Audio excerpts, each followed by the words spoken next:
రామయ్య, రాజమ్మ అని ఇద్దరు భార్యాభర్తలున్నారు. రాజమ్మ ఎప్పుడు భర్తతో గొడవ పడుతూనే ఉండేదన్నమాట. ఒకరోజు ఏమైందంటే రేపు మన పెళ్లి రోజు అని భర్తకు గుర్తు చేస్తుంది. భర్త అంటాడు, "అవునా! అయితే సరే తినడానికి ఏమైనా తీపి వంటకాలు చేయమని" అడుగుతాడన్నమాట.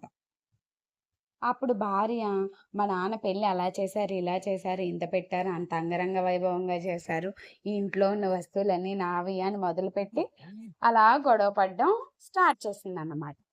అలా స్టార్ట్ చేసినటువంటి రంగమ్మ ఇంక అక్కడితో ఎండ్ చేయలేదు. భర్తని గూడా విసిగిస్తే ఇంక భర్త చివరికి ఆయన గూడా ఆమెతో సమానంగా గొడవ పడ్డాడనమాట.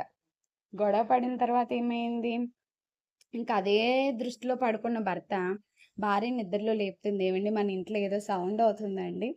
దొంగలేమన్నా వచ్చారేమో" అంటే ఆయన అంటాడు, "అవన్నీ నీ సామాన్లు. నాకు తెలీదు. ఏమైపోతే నాకనవసరం" అని చెప్తాడు.